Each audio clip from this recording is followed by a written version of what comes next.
Hey everyone, today I'm going to teach you how to edit property values for records in HubSpot. Without any further ado, let's get started. First, open your web browser and navigate to HubSpot.com. Once you're on the page, log in using your HubSpot credentials. This will take you to your main dashboard where you can access all of HubSpot's features and manage your contacts. After you've logged in, take a look at the left side of your screen. You'll see a navigation menu with several options listed vertically. From this menu, click on CRM to expand the Customer Relationship Management section. This is where all your contact management tools are located. Once that expands, click on Contacts. This will take you to your contacts database where you can view and manage all the people and organizations you're working with. Now, from your contacts list, locate and click on the specific contact name you want to edit. This will open up the detailed record for that particular contact, showing you all the information HubSpot has stored about them. You'll see various sections containing different types of data about this contact. Once the contact record opens, direct your attention to the left side of the screen. Here you'll find a section called Key Information. This section displays the most important properties associated with this contact, such as their name, email, phone number, and location details. This is where you can quickly view and edit the essential information without having to scroll through the entire record.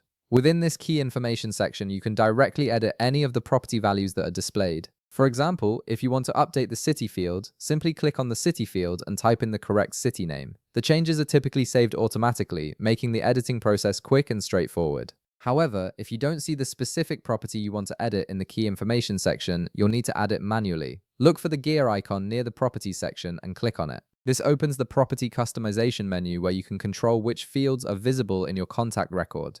In the customization menu, click on Add Property. This will bring up a search function that lets you browse through all available properties in your HubSpot account. Type in the name of the property you're looking for in the search bar, and once you find it, click on it to select it. After selecting the property, click Save to add it to your contact record view. Now click Exit to close the customization menu and return to the contact record. You should now see the newly added property displayed on the left side of the screen. Click on that property field and input the value you want to assign to it, just like you did with the city field earlier. And that's it. You've successfully edited property values for a contact record in HubSpot, whether those properties were already visible or needed to be added manually. If this video helped you out, be sure to leave a like, subscribe, and I'll see you in the next one.